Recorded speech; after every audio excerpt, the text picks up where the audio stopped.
Hello, last talk of the day.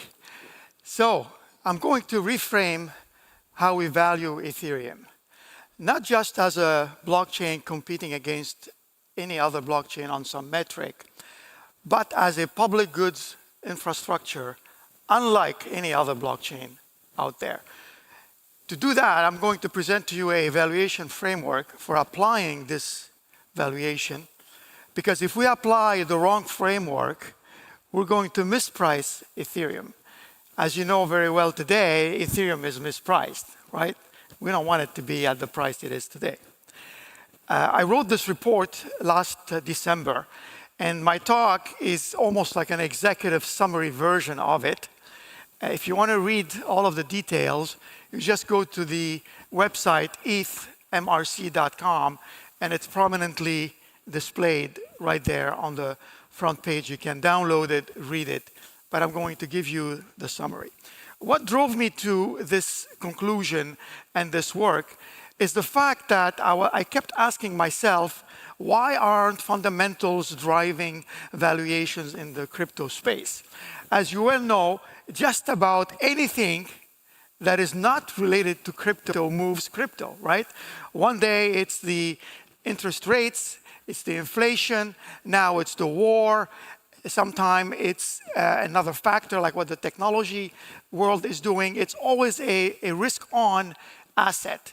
It's the first asset class that's taking a hit if there is any heat in the markets, and it's the last one to recover. So I kept asking myself, why can't crypto decide of their future themselves? And to do that, I started to understand what the different segments were that we can apply some valuation models. And I concluded there were maybe 4 segments we can look at: DeFi, revenue chains, Bitcoins, and Ethereum. And when we looked at the DeFi protocols, they are probably the most advanced in terms of trying to match some valuation metrics to a price of some sort. And if you look at the metrics that we look at DeFi at today, you have TVL, total value locked. The analogy is assets under management. That is a very, very well-known metric. The second biggest one is the treasury. The treasury represents the balance sheet, how strong it is. And then you have the fees, which represents revenue. And you have transaction volume, which is also an indication of user activity and product to market fit. So I think DeFi is probably the most advanced in terms of trying to pin it down and give it a valuation that resembles, that has some linkage to the fundamentals. It is not perfect, but at least it is directionally correct. Then the second segment I looked at were I call them revenue chains. And these are the chains that are very much concerned and very much focused about fees. Many of them are run like a business, like a SaaS business, and they put the fees as a very important factor.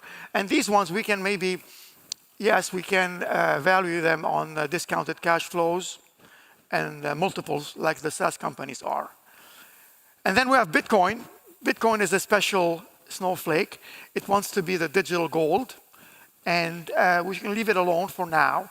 Unfortunately, it hasn't been acting like a real digital gold lately, because gold is supposed to be a currency that is very well under stress management. And we have wars now, we have inflation, we have the price of oil being very high. Gold is doing well, but digital gold is not doing so well.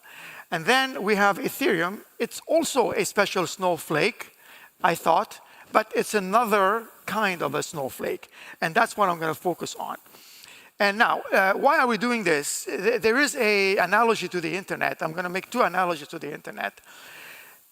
If you go back to the internet days back in the 95, 96, when the web started, we were very naive in terms of how we were valuing companies.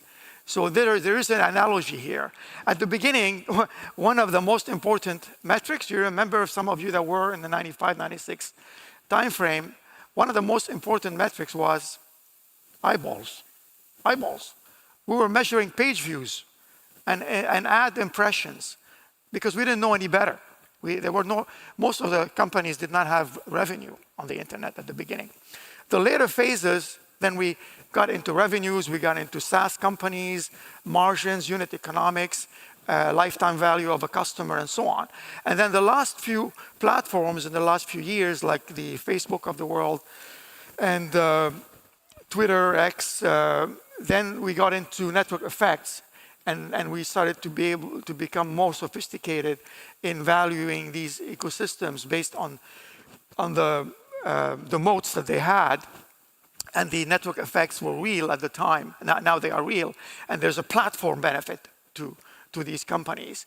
And we became much more sophisticated, but it took 20, 25 years.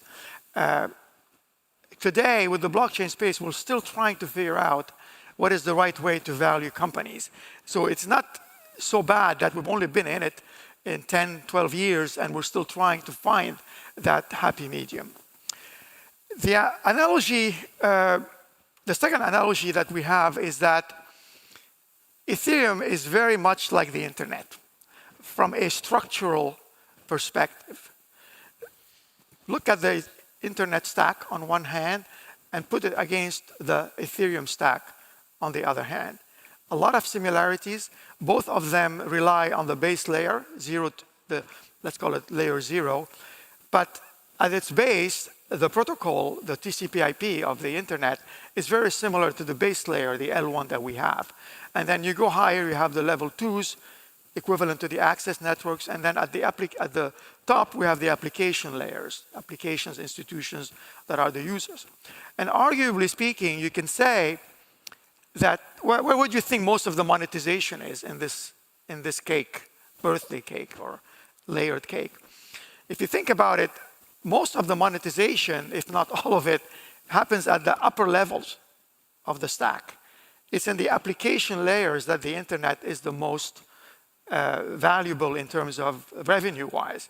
And I think the same thing is going to happen with Ethereum. We're going to have more value at the app level, at the institutional adoption level, whether the apps being consumer or enterprise-wise. The role of the infrastructure at the lower level is not to capture all the value, rather it's to enable other levels to be valuable. And that is the role of an infrastructure.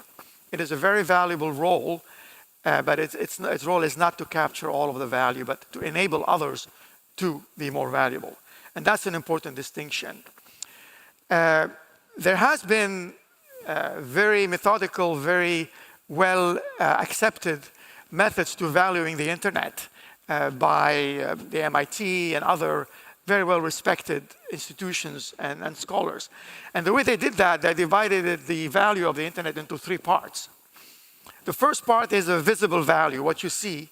It's the market cap of companies that are internet centric. And there, think of the Googles again, the Facebook of the world, the X, eBay, all of the companies that would not, Amazon, would not exist without the internet. That is something. So that is a number.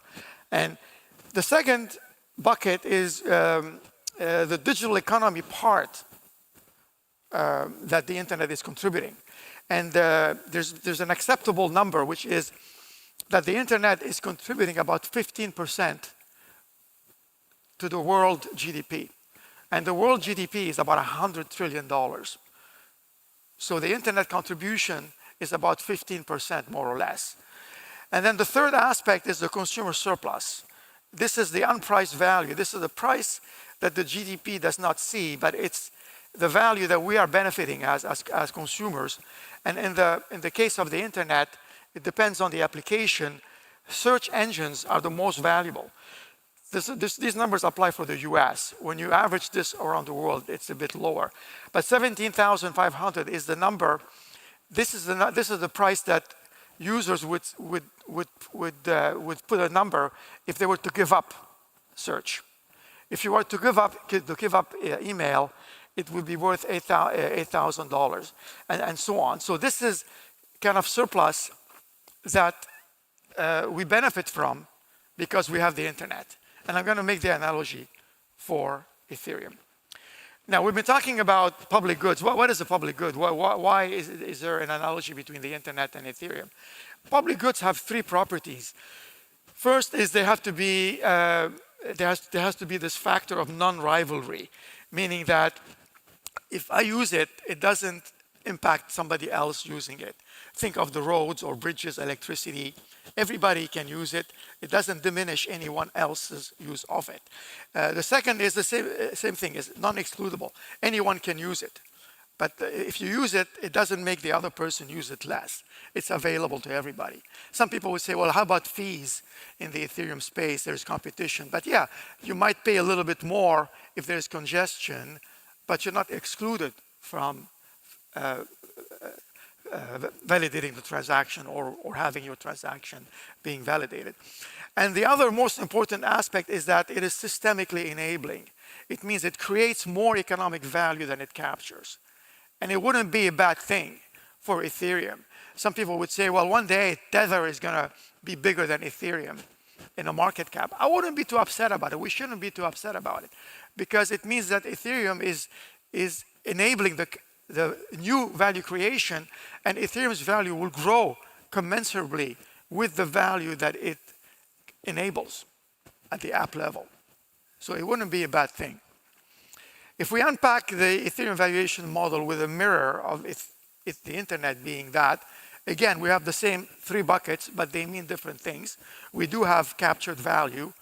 It's the transaction fees. Yeah, we're going to put it in there, but it's not the only thing. Like, imagine if we were to value the internet based on packet fees. Maybe you didn't know about that, but there are packet fees. Somebody pays for fees to move the data on the internet network. But we don't value the internet based on packet fees. And in the same way, we should not value a blockchain based on the fees only. The fees are just like very low level type of value add. Second bucket is the economic flow. And right now, Ethereum is in the trillions of dollars per month in terms of value flow between stable coins, NFTs, DeFi. That's a lot of money. That is valuable. And then there's the trust surplus, is what we would be gaining by using Ethereum in some cases. And trust surplus is what we would have paid if Ethereum was not there, and what we actually pay. You remove that number. So A is a big number, B is a small number, and C becomes the surplus. And that has value. It's the same analogy as I gave you with the email and the search. What would it be valued if somebody took it away from you? You put a number on that. The Ethereum market is smaller than the internet, of course. We don't have billions of users. We have millions of users. And Ethereum, my estimate here is maybe the surplus is $50 to $150 over 20 to 30 million users. And again, you put a number on that into the billions, you capitalize it, and you put a number, and that is the valuation bucket for that segment. And that doesn't capture the systemic value. This was just for a per user. You go on a systemic lens, and then you take each one of these: fraud reduction, settlement assurance, neutral arbitration, global interoperability, permissionless innovation, all of that. It even adds even more to the trust surplus that we should be valuing Ethereum against. You put all of these together, capitalized, there is some formulas there. And in the low case, this is today, when you add these three buckets, Ethereum should be valued at $1 trillion today. You go in a few years from now, based on the progression and the growth, it goes from there to 2 to 3.5 trillion. And 10 years from now, it could be valued close to actually more than 6 trillion, almost 10 trillion. This is based on extrapolating from where we are today to where we could be in the future. 10 trillion in 2030, 20 trillion in 2035. That is based on the current growth rate and extrapolating. Sometimes you've heard people on Wall Street say, well, Ethereum should be $60,000 or whatever the number. I mean, some of them are pulling the number out of the air. So I said to myself, no, I want to try to see how do we get there. So these numbers are not pulled out of the air. These are the conclusion of the methodology that I just presented to you. And now you can say, yeah, this number is not coming out of the air. This number is extrapolated based on this valuation model that you can read about. And again, there's no secret. The internet, it took a while for us to value the internet at the beginning. It has a shadow value, and then now it has real value because there are more valuable companies on top of the internet, and we really rely on it for economic value. And the same thing is going to happen with Ethereum. We need to see more valuable companies on top of Ethereum, like of the Aave quality and others. And that's what's going to make Ethereum's value get higher. The market mispriced Ethereum because it wasn't easy. If you look at the token supply, it doesn't tell the whole story. If you look at the decentralization aspects, there is no corporate analysis for that. The L2 system dependence, it's a new thing. The visible activity understates institutional flows, and the valuation models trails its economic role in the same way as the internet did that. So what we need to do now, think of the shifts in mindset. It's not fee-based. We don't value the internet based on fees. It's flow-based. Flow-based is a big number, trillions of dollars. Don't compare TPS comparisons, speeds and fees. It's economic settlement. These are the numbers that Ethereum is very strong in. It's not about short-term revenue, it's about long-term trust minimization, right? We talk about that a lot.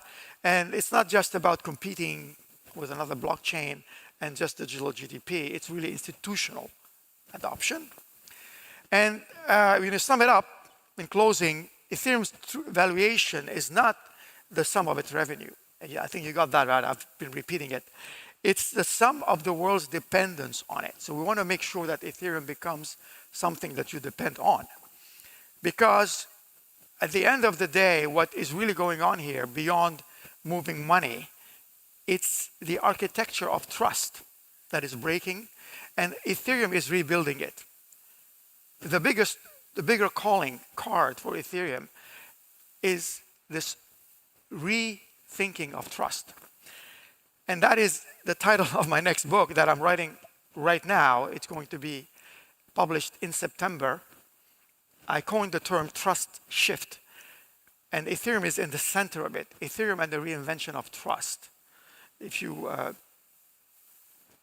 take that QR code, you'll be on the mailing list. I'll send you some excerpts earlier than others.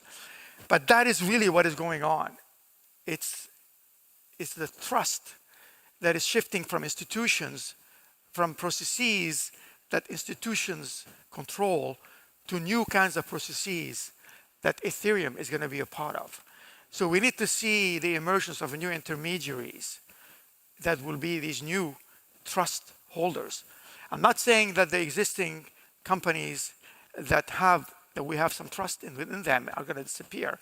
Their role is going to change because new intermediaries are going to emerge that will be enabled by Ethereum as the main foundation of this reinvention of trust. Thank you.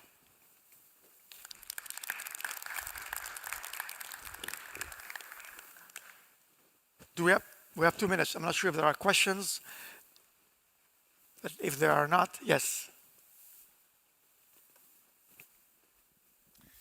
Yeah, thank you very much for the talk. Very interesting. I just have a question. I wondered what you make of the fact that Ethereum's being to some degree institutionalized by mainstream financial players with the ETFs and that sort of thing. You talk about new intermediaries, but isn't there a risk that some of the old intermediaries kind of remain and get a hold? Well, I think there are two visions of Ethereum, and they are compatible. They are not incompatible. One vision is to use Ethereum with the institutions, as you said, and the other vision is more anchored with the crops mandate, censorship resistance, openness, privacy, security, and giving new use cases of user agency that is more on the decentralized spectrum. I will agree with you that we haven't seen too many of those use cases yet. And I'm going to be I have been digging into it for the research of the book, actually. And there will be, I would say the book is going to be balanced between institutions, what institutions are doing, and what the decentralization apps should be doing.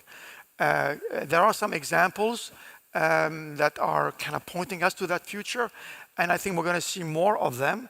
I can give you one aspect is in the area of messaging, for example. There is a standard called XMTP, xmtp.org. It's a messaging standard that allows privacy, decentralized privacy into messaging.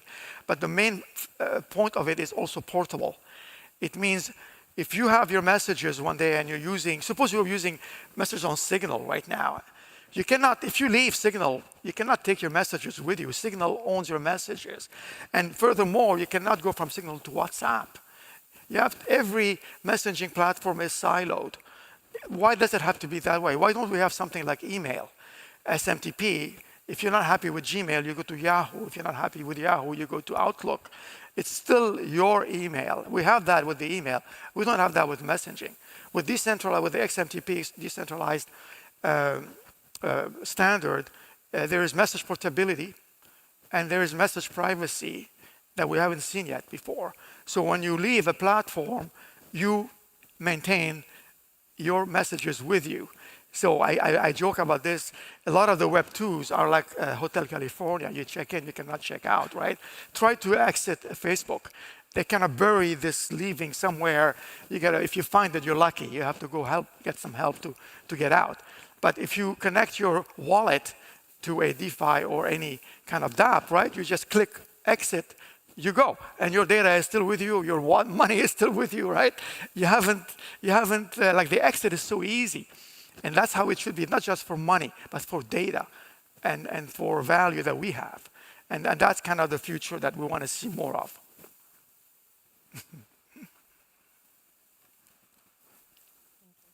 Thank you very much. Get the book. Get quantities of it.